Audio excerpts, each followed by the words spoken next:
गुरु प्यारी सात संगत जी, प्यार भरी राधा स्वामी जी, सात संगत जी, आज की वीडियो को पूरा ज़रूर देखिए और वीडियो अच्छी लगती है तो वीडियो को ज़रूर लाइक और चैनल को सब्सक्राइब करना मत भूलिएगा।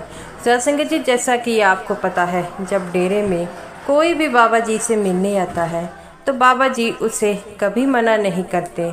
चाहे कोई भी हो, वह हमेशा ही सबका सत्कार करते हैं, क्योंकि बाबा जी का स्वभाव जो है वो बड़ा ही विनम्रता वाला है। तो सात संगत जी, आज की जो साखी है वह उस जो है आर्मी के अफसर की है, जो बाबा जी से मिलने के लिए डेरा पहुंचा। तब बाबा जी ने उसके साथ ऐसा क्या किया जिसे देखकर सारे सेवादार हैरान हो गए। सात संगत जी, ये जो आर्मी का अफसर था वह बड़ा ही गुस्से वाला था और इसकी उम्र तकरीबन जो थी वो 55 साल की थी और वह आर्मी की वर्दी में ही डेरे आया। तो सात संगत जी, जब ये डेरा पहुंचा तो सेवादारों से कहने लगा कि मुझे बाबा जी से मिलना है। सेवादार कहते हैं कि बाबा जी अभी तो बिज़ी होंगे। तो वो कहता है कि अपने बाबा जी से कहो कि मैं उनसे मिलना चाहता हूँ। सेवादार कहते हैं कि आपको उनसे मिलने दिया जाएगा, लेकिन पहले देखिए बाबा जी बिज़ी ना हो। तो वो कहता है कि ऐसा कौन सा बड़ा काम है कि वह मुझसे मिल नहीं सकते। तब वह कहते हैं कि बाबा जी अभी मीटिंग कर रहे हैं, सेवादारों के साथ मीटिंग हो रही है और बाबा जी मीटिंग बीच में नहीं छोड़ते। आप बैठ जाइए, थोड़ा सा वेट कर लीजिए, आधे घंटे की मीटिंग है और तब बाबा जी आ जाएंगे। तो वह अफसर कहता है कि ऐसे तो मेरे आधा घंटे वेस्ट हो जाएंगे। तो वो कहता है कि मेरा समय बड़ा कीमती है। तो वो कहता है सेवादार कि हर किसी का समय कीमती है। जब बाबा जी अपने सेवादारों से मीटिंग करते हैं तो वह मीटिंग करने से पहले कभी नहीं उठते। मीटिंग तो वह अपने सेवादारों से इसी तरह करते हैं और वह अपने सेवादारों से बड़ा प्रेम करते हैं। तो वो कहता है कि इतना भी प्रेम क्या है। वो कहता है क्योंकि सेवादार जब भी बाबा जी एक आवाज़ लगाएं तो वह दौड़े चले आते हैं, वह अपना घर तक नहीं देखते। वह तो बाबा जी के हुक्म का आदेश करते हैं। बाबा जी जब भी उन्हें हुक्म करते हैं तो वह बाबा जी के हुक्म की पालना करते हैं। तो इसीलिए कहा जाता है कि बाबा जी अपने सेवादारों से बड़ा प्रेम है और हर किसी वह सेवादार को अपनी फैमिली का सदस्य ही मानते हैं। वो जो है पुलिस जो अफसर था आर्मी का, वह आग बबूला होता है और कहता है कि मुझे अगर तुमने अपने बाबा जी से इसी वक्त ना बुलाया तो मैं यहाँ पर आर्मी की फ़ौज लेकर आऊँगी। तो सेवादार हाथ जोड़कर कहने लगा कि आप इतना गुस्से मत हुइए, आप शांत हुइए, मैं आपको वहाँ पर बिठाता हूँ, अभी बाबा जी को मैं संदेश देकर आता हूँ। तब बाबा जी आ जाते हैं। आप गुस्सा मत होइए, बाबा जी हमें हमेशा कहते हैं कि विनम्रता रखें, लेकिन हम विनम्रता नहीं रखते। तो वो कहता है कि विनम्रता तुम रखो, मुझे क्यों समझा रहे हो। तो वो कहता है कि मैं जाकर अभी बाबा जी से बात करता हूँ। वो सेवादार दूसरे सेवादार के पास गया और उस समय वह सेवादार से कहता है कि वहाँ पर एक आर्मी का अफसर आया है, वह बहुत शोर मचा रहा है। तो वो कहता है कि बाबा जी से मिलना चाहता है। तो वो सेवादार कहता है कि तुम्हें तो पता है कि अंदर बाबा जी की मीटिंग चल रही है और बाबा जी ऐसे बाहर नहीं आते।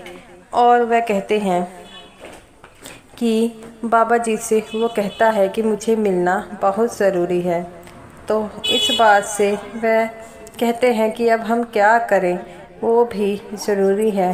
तो वो कहता है सेवादार, तुमने उस आदमी को कहना था अफसर को कि थोड़ा सा वेट कर ले। वह कहता है कि आप किसी प्रकार की चिंता मत करें, अभी मीटिंग 10 मिनट में ख़त्म होगी।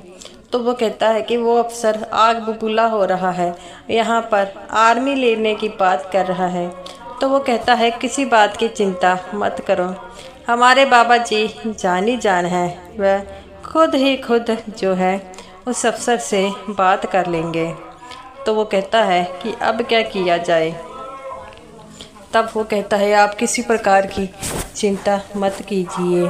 तभी वह अफसर वहाँ पर भी पहुँच जाता है। अब सेवादार उसे देखकर कहता है कि यही वो अफसर है, यहाँ पर भी ये पहुँच गया है, अब हम क्या करें। तब सेवादार से वो अफसर कहता है कि मैंने तुझे बाबा जी से मिलाने के लिए कहा था, लेकिन तूने मेरी लगता है बात बाबा जी को बताई नहीं। दूसरा सेवा हाथ जोड़कर कहते हैं कि बाबा जी की मीटिंग हो रही है, बाबा जी अभी बाहर आने वाले हैं, आप किसी प्रकार की चिंता मत करें। तो वो जो है अफसर ऊंची ऊंची बोलने लग पड़ा। तभी अंदर से आवाज़ आई।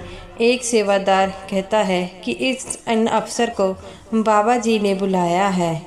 तब वो सेवादार देखकर बड़ा हैरान होते हैं और कहते हैं कि हमने तो बाबा जी को इसके बारे में बताया ही नहीं था, तो इन्हें कैसे पता लग गया। तब बाबा जी सेवादार को कहते हैं कि इन अफसरों को भी यहाँ पर बिठा दीजिए। तब वह बाबा जी से कुछ कहना चाहता था, लेकिन बाबा जी ने उसे कुर्सी पर बैठने के लिए कहा। तब बाबा जी ने ऐसी ऐसी बातें कही, ऐसी ऐसी परमार्थ की बातें कही, जिसे सुनकर वह सेवादार जो थे वह बड़े आराम से सुन रहे थे। पहले तो वह पुलिस अफसर था, वो आग बबूला हो रहा था, लेकिन जब बाबा जी ने ऐसी बातें की तो उसकी आंखें खुल गई और वह जो था वो पहले तो वह आग बबूला हो रहा था, लेकिन बाबा जी की बातें सुनकर वह शांत हो गया और आराम से बाबा जी की बातें सुन रहा था। ये देखकर सभी सेवादार हैरान हो गए कि अभी तो ये इतना आग बबूला हो रहा था, अभी शांत हो गया और बाबा जी की बातों को बड़ा आराम से सुन रहा था। वह सेवा जो अफसर था वो पता नहीं कि आधा घंटा कैसे बीत गया बाबा जी की बातों में, उसे पता ही नहीं लगा। जब मीटिंग ख़त्म हुई तो बाबा जी ने उस सेवादार को कहा कि तुम मुझसे बार बार कुछ कहना चाहते थे। तो सेवादार कहता है कि बाबा जी आपसे मिलने के लिए ये आर्मी के अफसर आए हैं। तब बाबा जी उस आर्मी के अफसर के पास गए, उसे बड़े प्रेम से हाथ जोड़ा और कहते हैं कि आप मुझसे मिलना चाहते थे, आप कुछ कहना था। तब वह बाबा जी की बातों को सुनकर रोने लग पड़ा और कहता है कि बाबा जी मैं अपनी गलतियों के लिए बड़ा शर्मिंदा हूँ। बाबा जी कहते हैं कि आपने ऐसा क्या किया है जिससे आप शर्मिंदा हैं। तो वह कहते हैं कि बाबा जी मैंने आप पर के बारे में बड़ा गलत सुना था और मैं इसीलिए आपसे विचार विमर्श करने आया था, क्योंकि आपके बारे में अगर दुनिया अच्छा बोलती है तो बुरा भी बोलती है। तब बाबा जी कहते हैं बेटा सभी एक जैसे नहीं होते, अगर अच्छे वाले मुझसे प्यार करने वाले भी है तो जलने वाले भी है। और तुम क्या करने कहता है कि मैं कार्रवाई करने आया था, लेकिन यहाँ पर देखकर आपके सेवादारों की विनम्रता देखकर मैं जो हूँ मैं बड़ा ही खुश हुआ हूँ और मुझे बहुत अच्छा लगा। आपकी बातें भी सुनकर मुझे ऐसा लगा कि मैं कहाँ पर पहुँच गया, मुझे पता ही नहीं लगा और मैं पहले 10 मिनट का वेट नहीं कर रहा था। अब जो है मैंने आधा घंटा आपकी स्पीच सुनी, मुझे पता ही नहीं लगा। बाबा जी कहते हैं बेटा मेरी स्पीच से क्या पता लगा। वो कहता है बाबा जी आपने जो कुछ कहा वह बिल्कुल सही है और मैं आपसे नामदान की बख्शीश चाहता हूँ। बाबा जी कहते हैं बेटा बस आधे घंटे की स्पीच से सुनकर ही तुमने नामदान के लिए किस कह दिया। तो वो कहता है बाबा जी जो आपने समझाया है इतने प्रेम से पहले किसी ने नहीं समझाया। मुझे ये समझ लगा कि दुनिया में जो है हम लोग स्वार्थी हैं, हम अपने अपने मतलब के बारे में सोचते हैं, कई लोग आपको बदनाम करने की कोशिश करते हैं, लेकिन आपने कभी किसी के बारे में बुरा नहीं कहा। आपने तो हमेशा ही जो है अपने आप को जो खुश रख अपने आप को जो है नीचा समझा है, नीवा समझा है और यही कहा है कि मैं एक सेवादार हूँ। आपकी बातों से मुझे आज पता लगा कि हम इस दुनिया में जो है तेरी मेरी में फंसे हैं, लेकिन आपने जो मुझे समझाया है कि ये दुनिया जो है मत आपके कोई काम नहीं आएगा तो परमार्थ का रास्ता। तब बाबा जी उससे कहते हैं कि आओ चलते चलते बातें करें। तो वो कहता है कि बाबा जी, मैंने आर्मी में नौकरी की है और आर्मी की नौकरी में मेरे हाथों से न जाने कितने जानों की युद्ध में मौतें हुई हैं, जिस बात के लिए मैं पछतावा कर रहा हूँ। क्या इससे मेरे कर्म बनते हैं? तो बाबा जी कहते हैं बेटा, कर्मों तो सब चीज़ों से बनते हैं। तो वो कहता है कि बाबा जी, इस पाप से मैं कैसे बच सकता हूँ?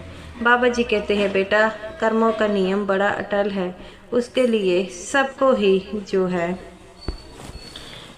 अपने कर्मों का हिसाब देना पड़ेगा। लेकिन एक बात याद रखो, अगर तुमने किसी के लिए गलत मंशा नहीं रखी और जानबूझकर ये काम नहीं किया तो तुम्हें किसी प्रकार के कर्मों से नहीं निकलना पड़ेगा। तुम्हें तो हमेशा इस बात के लिए खुश होना होगा कि तुम्हारे साथ वो सच्चा परमात्मा है। तुम्हें इस बात की अपनी गलती के लिए पछतावा है। तो वो जो अफसर था वो कहता है कि बाबा जी, आज मैं डेरे आया हूँ और पता नहीं मैं मन में आकर बड़ी शांति मिली है। मैं भी आपके सेवादारों के साथ यहाँ पर सेवा करने आया हूँ। बाबा जी हंसने लग पड़ते हैं। पहले तो तुम मेरे सेवादारों से रोब जमा रहे थे और आप उन्हीं की तरह सेवा करना चाहते हो। तो वो जो अफसर था वह अपनी गलती के लिए शर्मिंदा मानता है सभी सेवादारों से। वह कहते हैं कि मैंने आपके सेवादारों से बदसलूकी की है, लेकिन उन्होंने मेरे साथ बड़े ही प्रेम से बात की है। इसके लिए मैंने एक बात समझ आ गई है कि ज़िंदगी में जो है आपके अच्छा व्यवहार सब याद रखते हैं और इसी कारण मैं भी यहाँ पर सेवा करना चाहता हूँ। तब बाबा जी कहते हैं कि जो उन लोगों ने तुम्हें मेरे बारे में गलत बातें की हैं, क्या अब तुम उन्हें जो है कुछ नहीं कहोगे कि मैं कैसा हूँ? तो वो कहता है कि बाबा जी, उन्हें उनका जवाब मिल गया है और वो जो है उन्हें भी पता है कि कौन सही है कौन गलत है। तब बाबा जी बड़ा हंसते हैं और उस फौजी को अपने गले लगा लेते हैं। तब वो कहता है कि बाबा जी, मेरे कर्मों के लिए मैं आपसे क्षमा मांगता हूँ और आप बख्शनहार हैं, मुझे नामदान की बख्शीश कीजिए। बाबा जी कहते हैं बेटा, जैसे बाकियों को नामदान मिलता है तुम्हें भी वैसे मिलेगा। पर्ची लीजिए और नामदान लीजिए। मेरे लिए सभी एक समान है। मेरे लिए मेरे सत्संगियों में कोई भेदभाव नहीं है। तो वो कहता है कि बाबा जी, आप बिल्कुल सही कह रहे हैं। तब बाबा जी हंसने लग पड़ते हैं और कहते हैं कि बेटा, क्या ले जाएंगे इस दुनिया में? कुछ नहीं लेकर जाना है। ये धन दौलत शोहरत यहीं पर ले रह जानी है।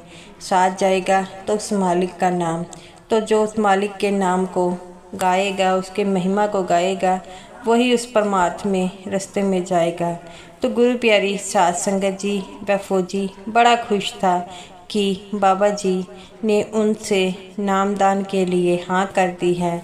और साध संगत जी, जैसा कि आपको पता है कि नामदान मिलना बड़ी बात होती है और जिनके कर्मों में नामदान होता है वही मिलता है। और अगर हमें मिला है तो हमें इसकी कदर ज़रूर करनी चाहिए, क्योंकि नामदान जो है हमारे लिए मुक्ति का साधन है। लेकिन हम नामदान लेकर फिर भी भजन सिमरन नहीं करते, इसके लिए हमें बहुत शर्मिंदा है। तो गुरु प्यारी साध संगत जी, बाबा जी हमेशा समझाते हैं कि चाहे कुछ भी हो, कम से कम भजन सिमरन ज़रूर करें और कोशिश करें कि आप जो है रोज भजन सिमरन पर बैठे। तो गुरु प्यारी साध संगत जी, ये रही मेरी आज की वीडियो अच्छी लगी हो लाइक कीजिएगा और समूह साध संगत जी को मेरी तरफ से प्यार भरी राधा स्वामी जी।